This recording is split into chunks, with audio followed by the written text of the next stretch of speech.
Ampung kamu. Selke awak. Dadak nganggo gira-gira. Kepruk bendo sirahmu mudar. Mudar. Sarunge apik itu? Cukup ngono. Lumayan jarike lumayan bathik iki, Tru. Cukup. Didol. Oh, gone barang wong mati aja dijukuki, Man. Kualat mbok men luweh. Oh, iki gobange iki sok nggo mblek sapi idul ada. Wah, jeneng kabeh tok jukuki. Wah, kalunge, Tru. Wah. Kalung emas sing ana kuluku. Atok dol kabeh pokoke. Walah kok mbligung kaya ngono, Gong. Wah, kari kathok njero wis ben. Lumayan kena nggo ganti sesuk awan. Mangane isak-isik ngukuri. Coba sisan. Wis ben luweh. Waduh. Kok kari CWT? Wis men lah. Sesuk digebek nang kali wetan kono. Terus dinggo, wis nggo jaket ayo. Ih, kowe copot kabeh ora.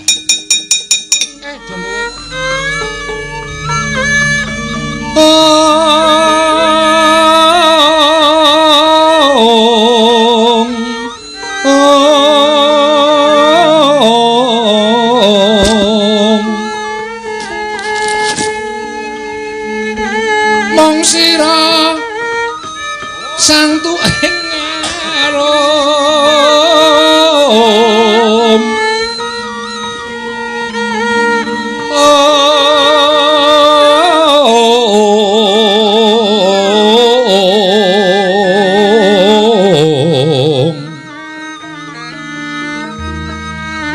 ilining memanise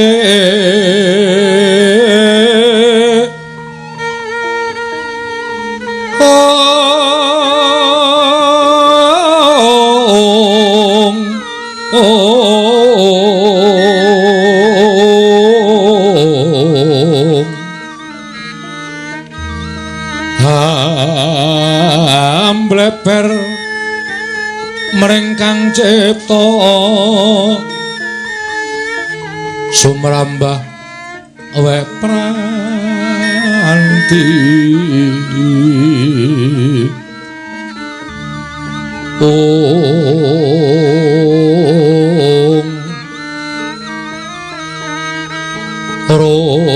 Romasap yasmanakong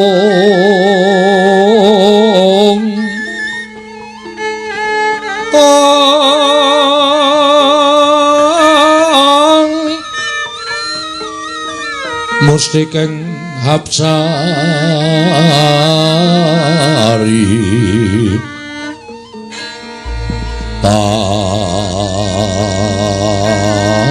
patine hanggung kayung yun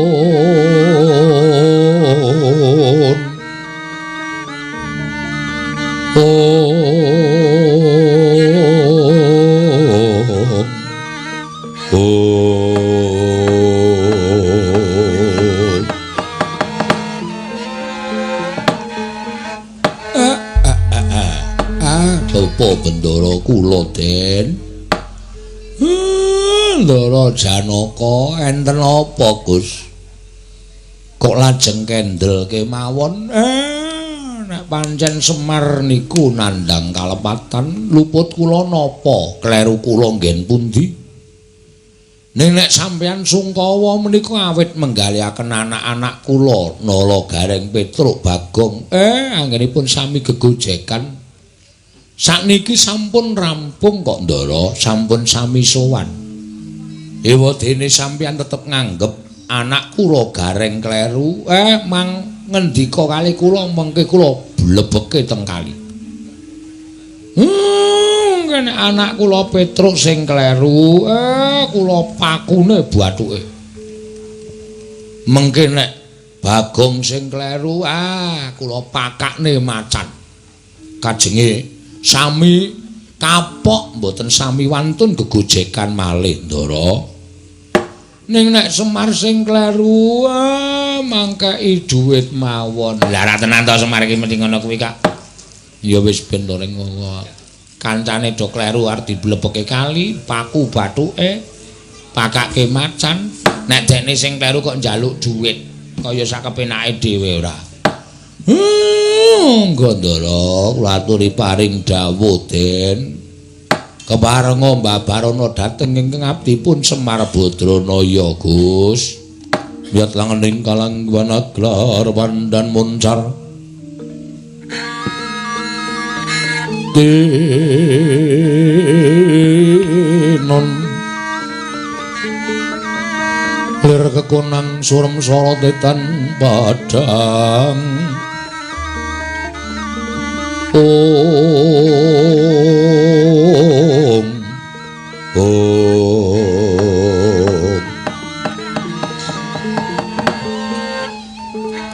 Kakang Semar Badranaya kula Ndara wale-wale apa Kakang sowan kumarang Karang Kadempel sayekti mung dinuta dening Kanjeng Koko Prabu Darmakusuma supaya nganti marang Kakang Semar prapta ana ing negara Ngamarta. Sabab ngendikaning Kanjeng Koko Prabu Darmakusuma panjenengane nampa sasmita lumantar pasumpenan ingkang sasmita mau kurang prayoga tumraping para Pandhawa. Mula wektu dina iki Kakang Semar ingkang minangka dadi kamituwaning para Pandhawa lan dadi pengayomaning para Pandhawa kasuwun sowan ana ing negara Ngamarta Kakang Badranaya dening Kanjeng Koko Prabu Darmakusuma. Kakang mareka ten prayetna samurires eka bale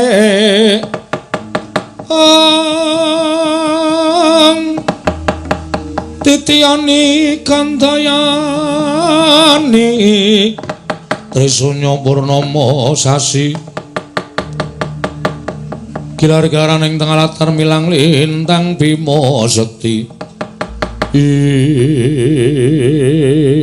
Ndara gandeng kula meniki ngrumaosi minangka dados abdining bendara kula Pandhawa. Mila Ndara monggo kula dherekaken sowan dhateng negari Ngamarta. Anak-anak kula ajeng kula kanthi anak-anak mojo ning Kengkeri nala garing pitul Bagong derek marang tindak ing bendaramu Arjuna. Mangga Ndara kula dherekaken monggo Gus kula dherekaken. Monggo Gus kula dherekaken bidhal sak menika wonten negari Ngamarta Ndara. Iya Bagong. Natara Sang Arjuna punya kang kamanungsan. La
Mandawa tata Katiwisraya Indriyaksa Sara Maruta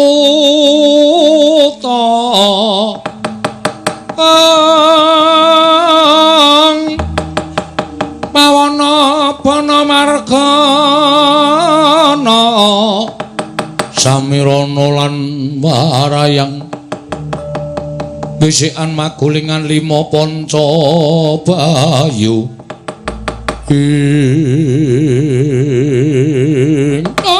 ladala cocon lo cocon satro padha semana ya Gus ana satya bagus maku cintan ora ana ing tengah ngalas aku mandek-mandek den mandek aku sapa jenengmu cintan ora mandek aku jenengmu sapa ana buta e Tru Gong ana buta e Gong heeh aku wis ngerti omongane dan kemercek bocah-bocah sapa iki kowe aku ora pati paham wis ben kowe ora ndoro yak ngerti ana yaksa ya dasar para nyata sapa jenengmu Den lho dhisik ngaku pracika ngendi dedongko wah luwih sesosor basane keparat nadan butonan dudu boto bedhak aku kalunane dandang mangore aku degya kala maling raga degya kala maling raga ya dasar para nyata balik kowe sapa kekasih Kang Sumanding kekasihmu sapa Raden Harjuna Raden Harjuna ya Raden Janaka ya Raden Janaka ya Kunti duwe bacu ya Kunti duwe bacu ya Sang Mahabau ya Sang Mahabau ya Sang Kaliti ya Sang Kaliti Duda Kesa Duda Kesa Bambang Margana Bambang Margana jenenge akeh apik kabeh keparat sing mburi kuwi sapa takon karo aku ya dasar apa nyata Nala Garing Nala Garing Lono Rageng Lono Rageng Olon Areng Olon Areng ya sampe iki kemaki ora sampe iki sapa Gong men aku ngawur ya men kaya ndara jenenge akeh kabeh ora dalah bocah mripate kira untune aduh irunge mlenthong kaya ngono apa dikompa kompa dengkulmu mlacat kowe irung mlenthong kok dikompa sing dhuwur sapa Petro Kantong Bolong Petro Kantong Bolong Jeglong Jogro Ronggong Jiwat Mangkok Semitra Sendok Pawira Bumbu Dimejo Bambang Bakso jenengmu kabeh Tru panganan aku ya ngawur kok iya bocah dhuwur banget irunge tawane ora jamak-jamak aduh mripate lintri sing mburi dhewe sapa takon karo aku iya dasar marane aku Bagong Gong ba abong ya cepot ya bawor Bambang toilet kok mbok sing apik ora jeneng kok kamar mandi ora meneng cidok pawira sikat gigi David sikat gigi wis Gong gau ngawur banget Joko sabun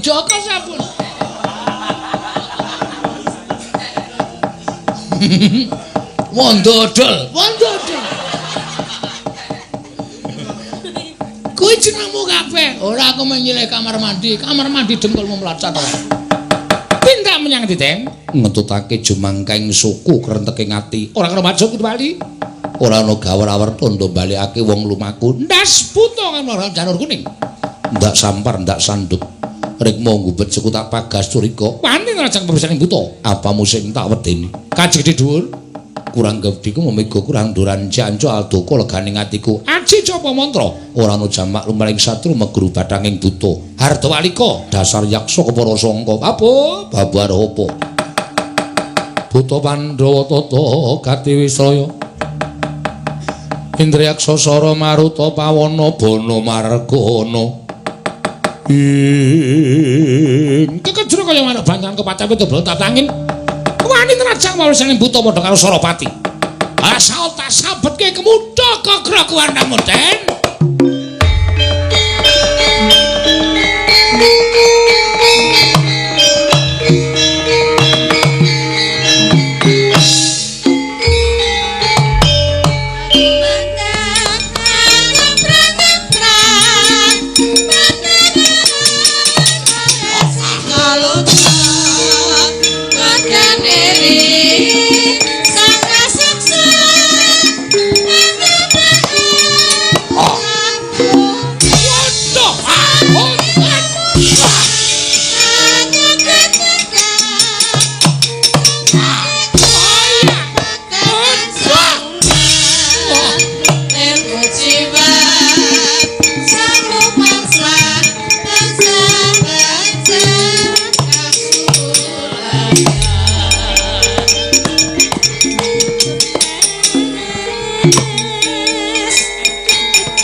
Selke awak.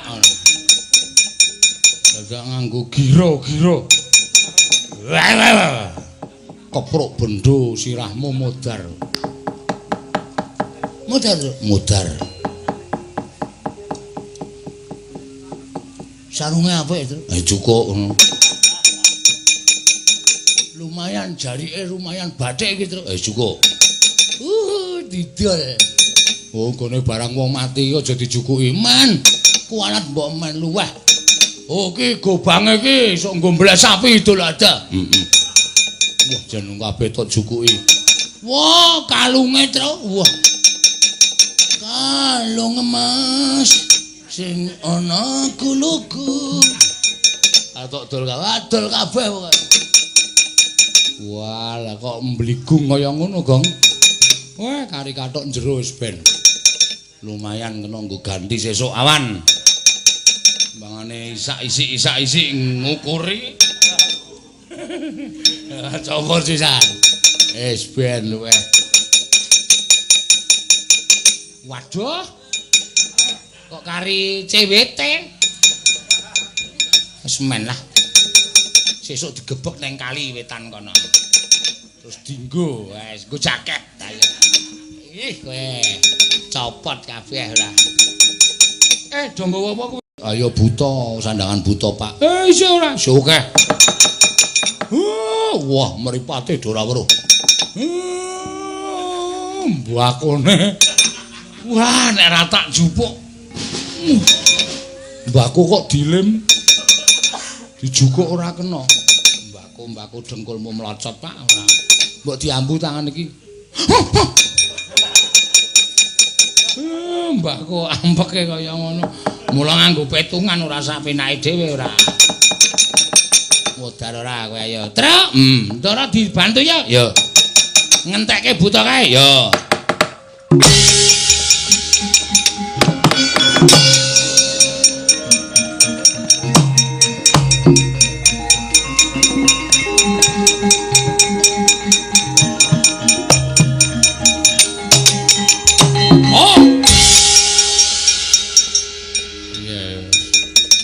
Kurup le dandan kowe.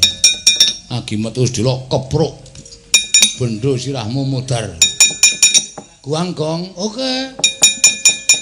Ku bagian pembuangan ya, Tru? Ya. Wah, jarike ya lumayan iki entuk jarik loro. Didol neh. Wah, siunge jan nggo pipa wangun lho. Gedhe-gedhe tenan siunge. Ora salah. Ngati-ati tur, Truk. Kancaku maju mal. Wah, sapa ya? Ndak selak dikletak ora. Kepruk modar kowe, Gong. Ya oke. Siap, jarik telu. Wis sugih aku ngene. Dol. Dan kalungan tengkorak kucing. Elok tenan kok. Buta ya apa-apa kok ya doyan ya buang sisan le. Oke.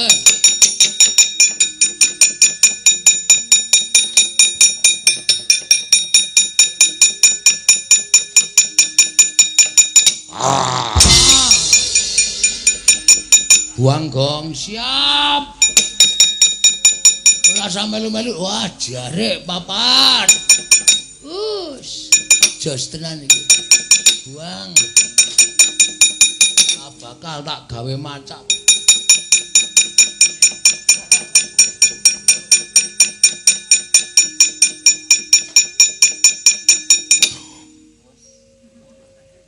Buang gong, oke. Jare 5, nyane 5. Truk. Ijek urip e. Ijek urip apa? Ijek kowe kliwatan kowe. Oh iya, kaya wis mati mau. Mati dengkulmu melanyat. Urip kok gong. Heeh, kok suarane kaya ning jero terowongan ya, Tru.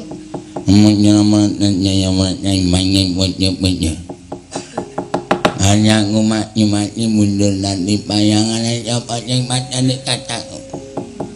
Dong ora. Ora e. Muk.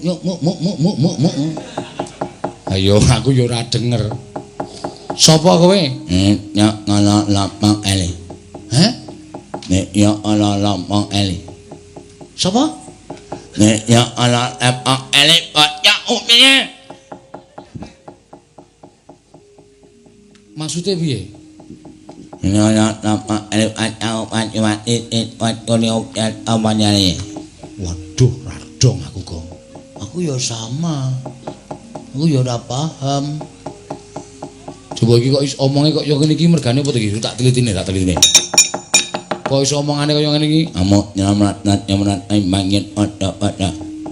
Nyuk dinat nyuk ditoyot mimang kadang dewa ngene. Oh iki apa le, Gong? Ngapae? Sing marai ora cetha iki ketutupan irung cangkeme. Iki nek dingake cetha iki. Nyamrat imbang yen padha-padha. Kancaku maju mati mati mundur mati bayangan kancaku maju mati ayo nyok monyek matane kancaku belak nolak kaning anik wangun ndrimo kaning dolanan seneni sing duwe plembungan gong ora entuk nggo dolanan wis diplembungke kok nggo dolanan ha iya nyok mae apa nyok ma aku Petruk kantong bolong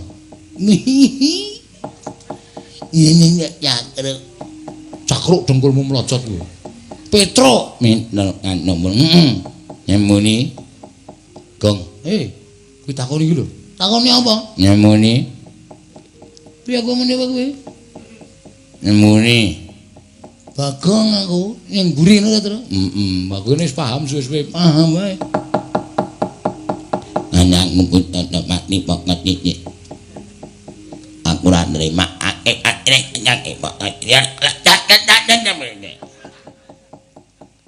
koyoke nesu kok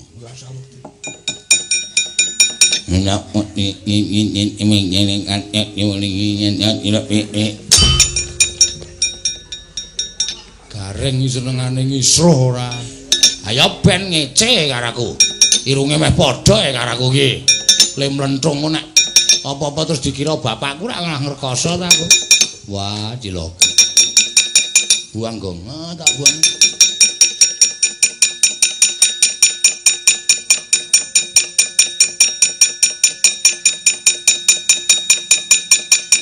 kakek bagile kakek bayo gong iki ana buta lho bengok-bengok lho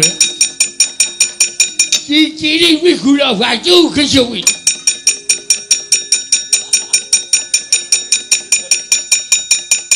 aku sudah gaya ada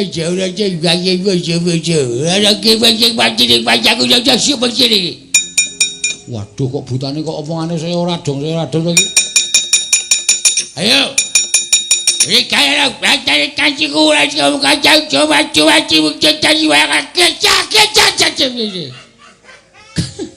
boyo rasa ngoyo biar relaji relaji sopo oh iya gaji sapa? Kowe iki jare wajib ya. Aku ngopo? Kowe iki jare wajib ora? Piye to kok ngger tak jelaskene ora paham kowe. Udah gue jare wajib bagi. Wajib bagi oh, saka Wonogiri. Wonogiri dengkulmu melocot kowe ora kowe. Hang apa kowe? Coba kaya aku wajib bayar aja. Sopo sing wajib? Sapa kok? Mbah. Aku suwe-suwe mah mumet to. Iki radong kabeh aku lali.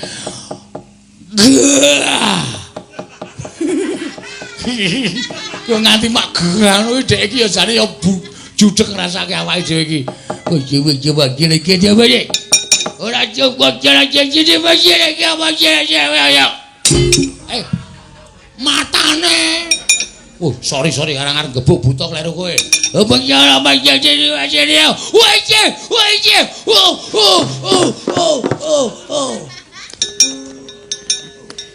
Tok apa kireng? Tak graji plantangane. Yen ora alot ya Antro, alot adem-adem kok kon. Kaya kulite kaya dobel rumangsane. Ah, karangan. Pian modal ora kowe. Isih ora gong, isih. Butane oke kok, Tru? Iya.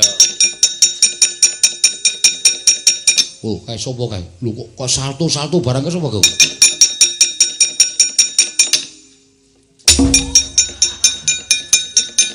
Wah, iki marai judeg meneh iki. Aga kabacala kasela mandala cile tekebo kasya mandala kabacala cile tekebo mesti tekebo barang kok mbok radong aku agak jebule sine boyo apa ki ya iki buta turis ketok iki saka luar negeri iki gagi kala bayela ketika bali cine kanting-kanting oh seneng ro irungmu terus kekno wae kena ben kon lethak ora dadi cilik. Agada bayela agada. Hak kebaksyadi. silakan. Aku silakan.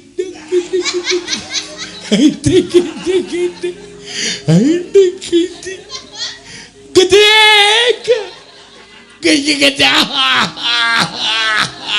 Kacang malah kacang. Ora apa itu? Ora wudelku seneng banget. Wudelku lak bodong to nak ndredek medun seneng banget. Men tak duduane men.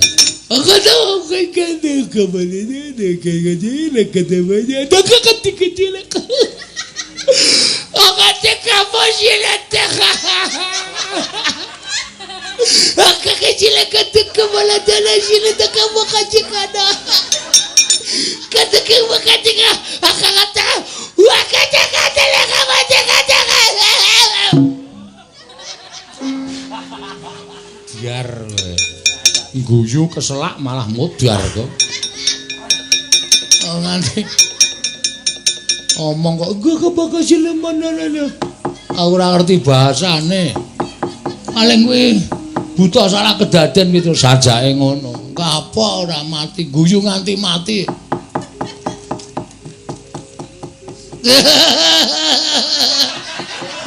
Oh, iki ngapa ya? Iki lucu, Tro. Mulai butane guyu, udulmu klebon wulu. Oh, ayo. Mulane kok kaya kiwir-kiwir. Aku weruh guyu aja meneh buta. Jengkul pemlocot rambut ya mau omong kon ngresiki ora. Banyak lompite ora. Nyolompite dengkul melocot kuwi ora. Kok kiwir-kiwir mulane aku guyu. Kaya ana sing melambe-lambe. Entek butane gong Den. Dilajengke tindak Ndara.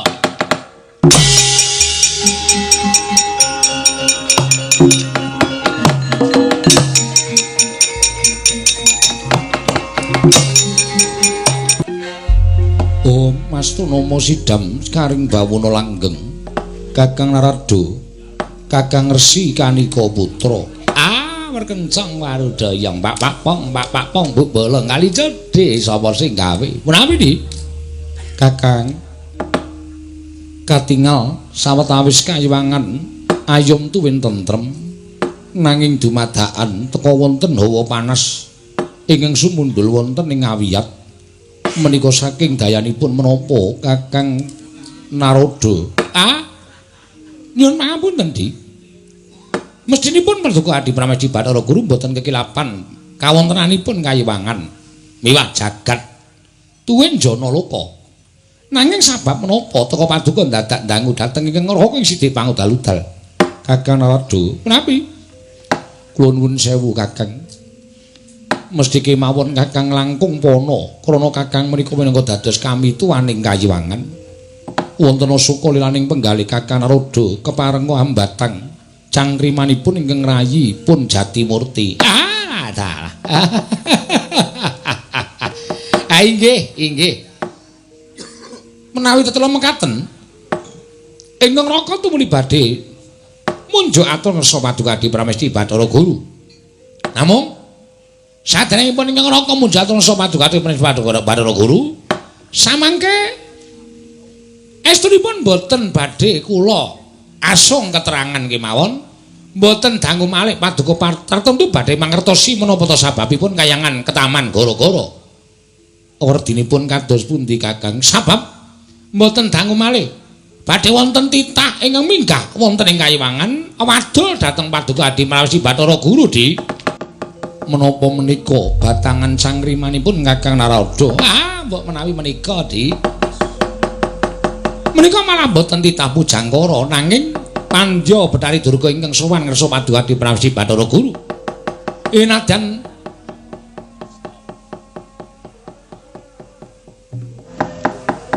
Durga kula wonten maring adhawu. Apa ta sababe dene jeneng kita sowan ngabiyantara nang ngarsa ulun? Ana parigawe apa Durga? Tobat. Kula nyuwun senjata pitulung tumbak kenceng. Krana tingkah lampahipun wisanggeni satemah jagat menika geger mboten kanten-kantenan. Wisanggeni ingkang badhe ambedah negari Ngastina tumuntun sak mangke bedah kayiwangan dandang mangorik. Malah wis anggeni sak mangke madeg Nalindra wonten dandang mangure pukulun ateng kados pundi kawontenanipun ingkang abdi pun Pandya Dari Durga pukulun ing tan samar pamoring sukma sinukmaya winayu ing asepi sumimpentel ing kalbu pambukaning warana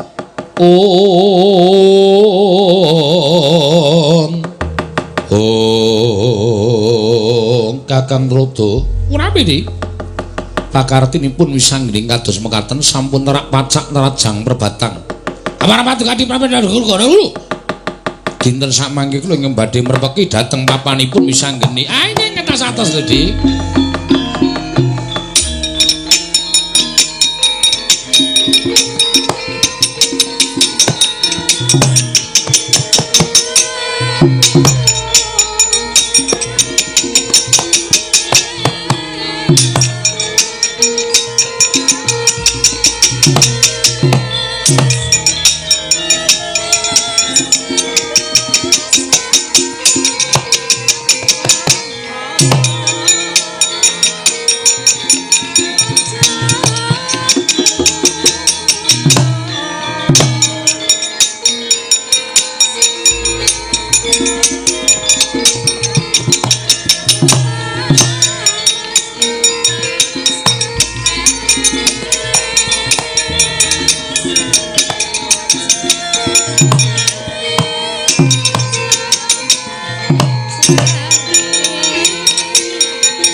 Kresna sinayang manggelong mintonaken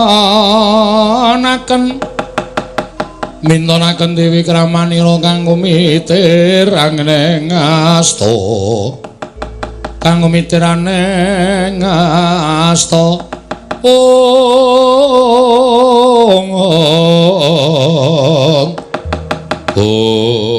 ora Udara piye Janaka didhawuhi nimbali Kyai Semar lah kok malah ora sowan-sowan ana ing negara Ngamarta. Ngantipun ngakang lawan Syadi dinawan supaya sumusul kalawan Arjuna. Wah. Wis ora aneh yen Janaka suwe nggone prapta ning Ngamarta. Mergo saka pangiraku mesti mampir-mampir. Janaka kuwi seneng sanja mrana-mrana. Ya muga-muga wae ora suwe meneh Arjuna tumuli prapta ning negara Ngamarta. Ya. Muga-muga wis endinge dikake Kresna kakangku bisa numusi dalah-dalah. Ndara Dasi lah kaya apa rantak-rantak karo para-para kawan kaya apa Janaka? Wah, jlamprong kae.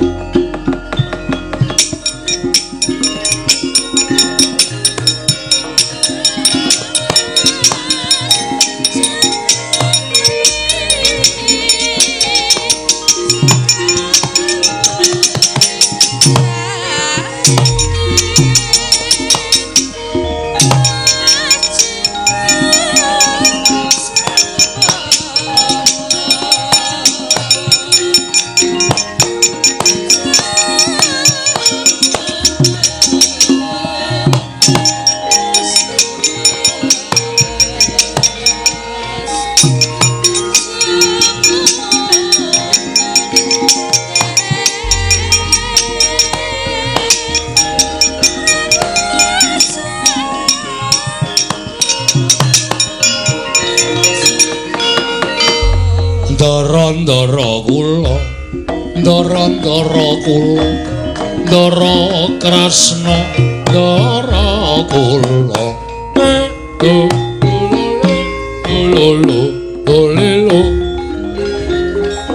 Iya Semar kula ngaturaken bekti kula kunjuk iya tak tampa Kakang Semar iki Arjuna kasinggihan mekaten Koko Prabu lah kae nala gareng nyata-nyata nggih nyata-nyata nggih nyata nggih kula nala gareng lela la la lela la la lela ngaturaken bekti kula kunjuk nggih Den iya nala gareng tak tampa pangestuku tampan ana nala gareng niki sangat anggen kalumundi lah kae Petruk nggih to lho nyata kula Petruk nyata kula Petruk nyata kula Petruk abdi panjenengan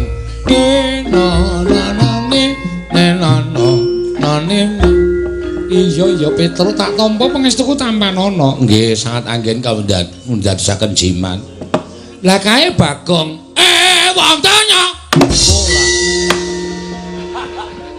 kancane do nyata-nyata apik kok wong donya jengkulmu mlocot ora Bagong mesti nyele dhewe lho wis ben ora apa-apa Werkudara iya sing ora apa-apa nggo napa aku ngerti nek ponokawan kuwi padha bingung pikire ponokawan ki padha ora betah ponokan wis padha selak kesusu kepengin nylonjorake sikile ning wis ben nengke wae Werkudara iya sekali-sekali ora disekaet ngono ndak tumah sekali-sekali ki apa Werkudara kok omongane sekali-sekali ana apa Janaka dados pundi Koko Prabu teka malah rawuh wonten ing papan mriki lah merga kowe ora sowan ing negara Ngamarta nganti ayo Prabu Darmakusuma utusan nglawan aku supaya sumusul nglawan kowe lajeng kepareng paduka iki Kakang Semar bakal didhawuhan supaya merdekake impening Kyai Prabu Darmakusuma Koko Prabu kula ingkang sowan lho Yayi Ngastina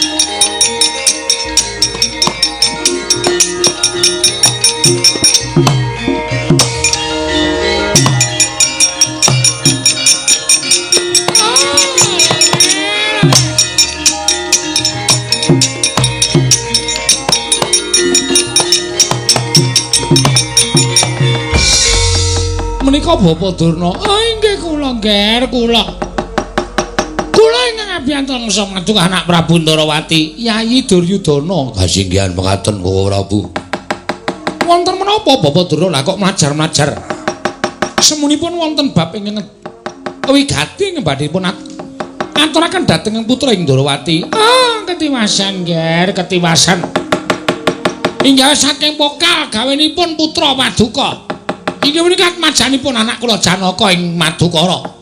Inggih menika wayah kula pun wisanggeni. Wisanggeni ingkang sawetawis piyambakipun menika ngaturaken pepinginanipun dhateng anak Prabu Duryudana. Angenipun kepengin dados nalindra wonten negari Ngastina.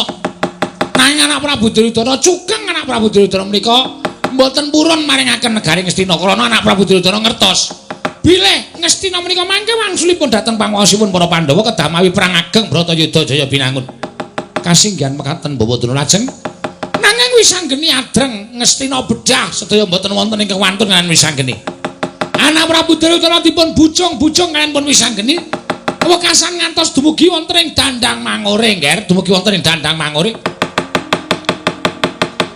malah samangke Dandang Mangore bedah wisanggeni samangke madheg nalindra wonten ing Kahyangan Dandang Mangore weh lah dalah Werkudara ayo delekke ya ayo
Sumangkah kanggo sesumbar Lindho bumi gunjing kumaluduk kuntur ketup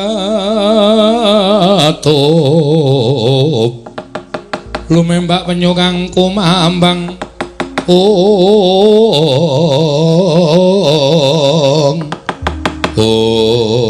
Kakang Patih Candradikta Yayi Prabu Candrageni wis watara nggone lenggah dampar panjenengan ingsun Adi Mulanang ana ing Dandang Mangure ya dina samengko wangune kaya wis meh titiwanci adimu Prabu Candrageni bakal lengser ke prabon lho Yai Prabu kena ngopo dadak lengser ke prabon mongko nyatane durung sawetara Yai Prabu gene lenggah dampar ana ing negara Dandang Mangure kene merga saka pangiraku kaya ora pantes aku dadi Nalendra.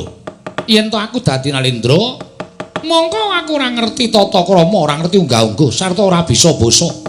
Mengko mundhak kawulaku ora prayoga. Mung ngenteni wayane mangsa kala sapa ing bisa mbabar kelawan adimu Candrageni. Ya, Yai Candrageni aku manut wae, Yai.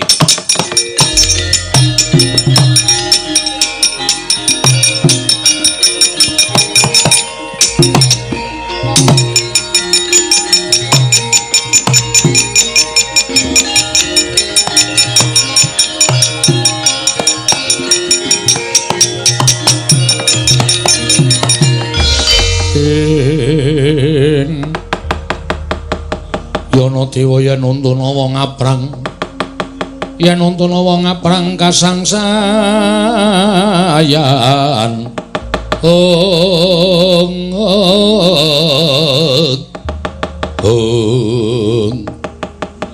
iki kaya iwang pikulun Bathara Guru ya dasar kepara nyata kita sapa Nalendra ing Dandang Mangure aku Prabu Candrageni iki Kakang Patih Candradenta ya to Kakang ya sakarepmu jenengi aku mingkari manut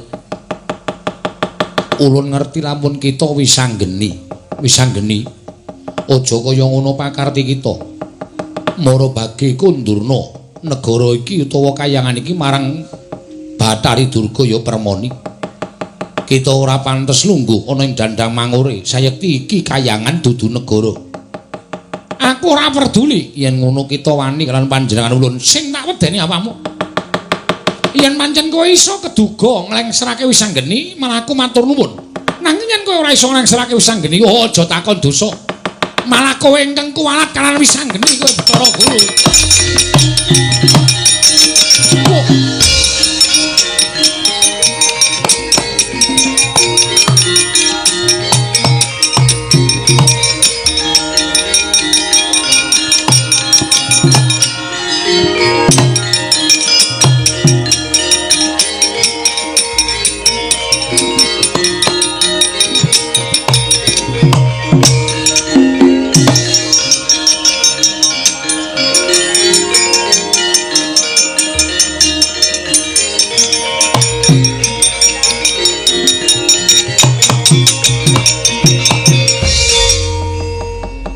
Werkudara iya ya arep nganggo sandangan pirang-pirang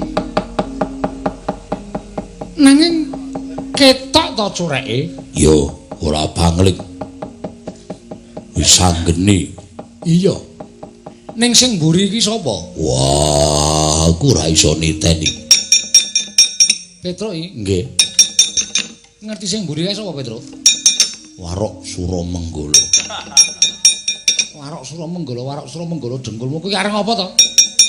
Aku melu metu kok ora entuk lho. Kok areng apa ngono ning nderek medal sediluk mawon. Pun marem kula. Wisanggeni. Lho, kowe kok nyeluk aku Wisanggeni? Iki sapa? Narendra Ndarawati Prabu Kresna ora usah dadak pangling karo aku. Iki wong tuamu Jodipati. Wisanggeni lere ka Prabon. Aja nganti miradati marang kodrating jagat, aja nganti miradati marang kodrating Wang Mahanasa. Baline negara Ngastina bakal kudu nganggo perang gedhe ya kuwi Bratayuda Jaya Binangun ing Ngkanga loro.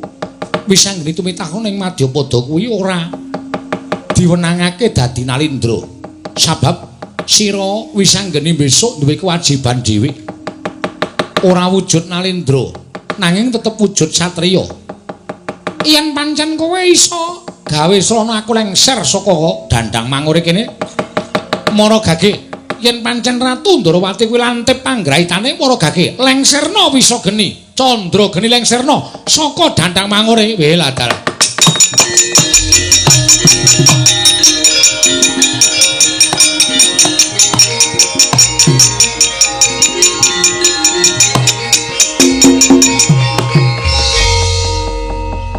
Sewu-sewu kalepatanipun ingkang wayah Kadah Wadana Pukulun. Kula nyuwun kanthi sanget paduka Pukulun sampun ngantos lajeng mituruti menawa ing dados sedaya pamuthaipun pun wisanggeni. Sedaya kedah katimbang tuwin kataliti langkung permati sampun ngantos sak mangke lare menika tumunten gumalunggung. Tuwin umuk sesongaran krana tansah pinanggong dening kekiyantan paduka Hyang Adi Pukulun. Monggo to Pukulun.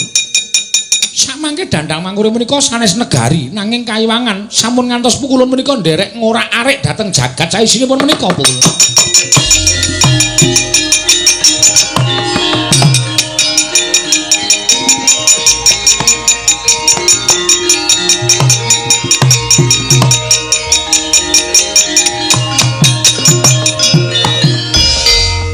Kresna kula wonten maring adhawu. Kita aja ndak ulun luput.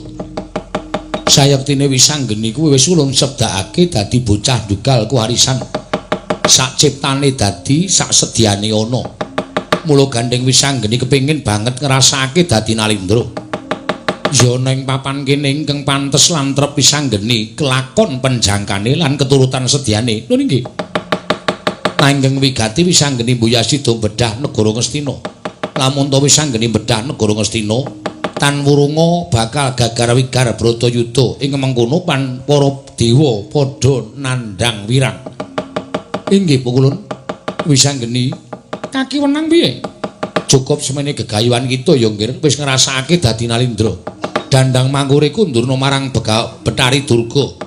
Ulun kundur makayangan sembah kuwi ngendherekake kaki wenang ya Pak.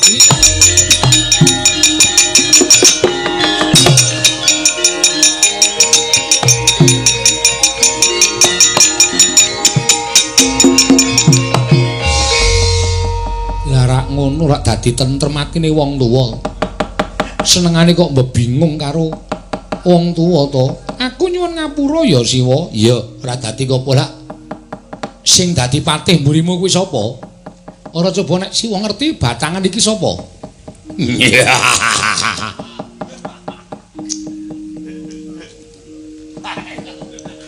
Ngopo e sampean iki? Sapa Petro? Ah, kula niku mboten pangling. Sing tansah caket kali Ndara Wisanggeni mung siji. Sapa Petro? Mboten ana liya kejaba mung Raden Trusna Jemena. Petro aja edan. Petro aja edan. Sadar Petro, sadar. Apa suntik kono? Mangsaku mangan glinding-glinding papate kok marai. Pikirane ora fokus. Sapa Petro? Ndara Antasena. Sapa meneh nek mboten niku?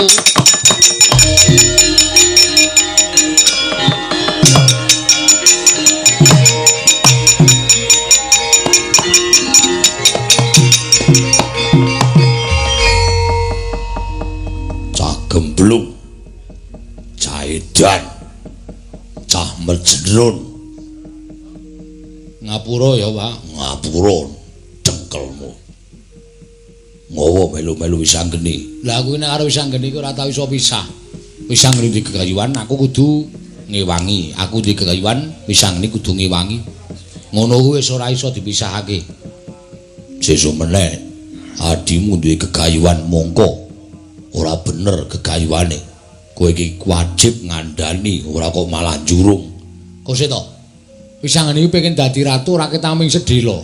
Iki mau ora ya ming sedhela to ora nganti sewengi kok. Dadi ratu ming sedhela wis pas, wis trep. Nih, apa Kang? Wis marem. Wis. Lah Kakang sok aman pengen dadi ratu. Aku wari manut kowe, siapmu kapan? Mbedah negara ngendi? Awar mbedah ngejlik wae. Wong edian ora mbedah ngejlik, Wis orani aku ki wong rumangsani wong ora iso basa. Wong ora iso ndodho kok dadak dadi ratu. Wis anggeni apa wae? Baliya ning Drapsila geni Antasena baliya marang Randu Gombala. Dandang mangure iki kondurna marang Iwang Mikulun Pandya Bendari Durga. Ya ngestake dawuh Pak.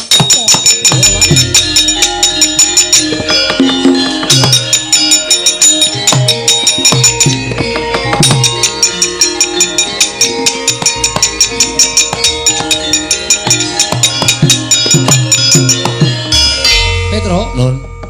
Iwang Mikulun Pandya Bendari Durga daturi tindak mrene mboten sah. Niki wis ning anggere dikosongke mengke ra pondo ngerti nek Ndara Wisanggeni kuwi engko ora dadi ratu teng Dandang Mangure. Mengke rak demite Jem Setan berkasaan wangsul malih teng Dandang Mangure. Ngono Petro nggih. Ya ming sing do ora trima men kajenge Ndara Werkudara sing ngrampungi ngresiki laladan. Iya apa kawan?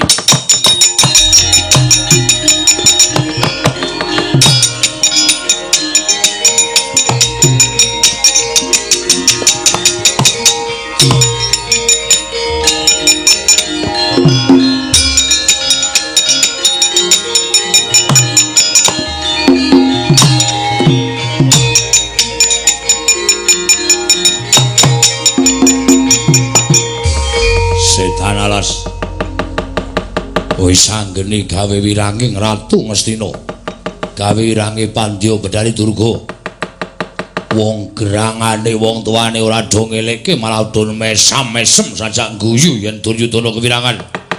Aku sing bakal mbelake wirange rasaku marang Wisanggeni.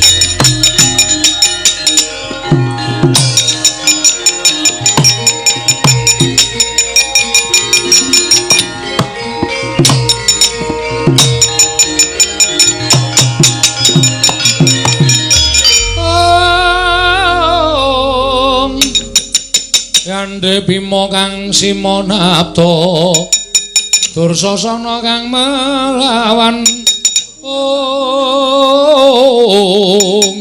ing Werkudara apa Dewi Sanggri cacahe sirahe. Wah bayi wingi sore mbok sumbari gerangane mati dereng aku.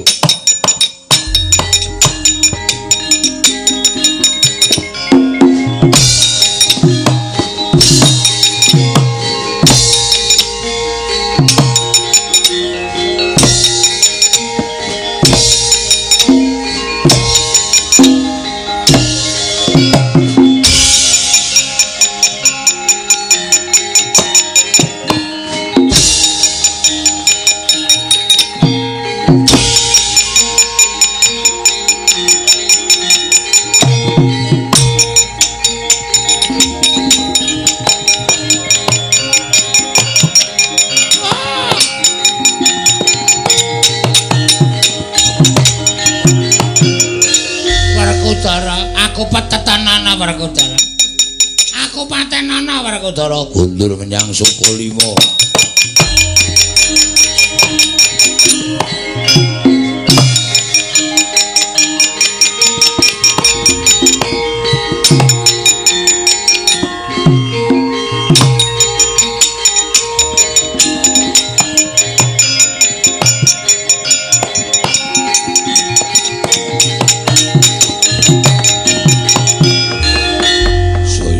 Saya akeh sipat barat tiba papanmu dewi-dewi.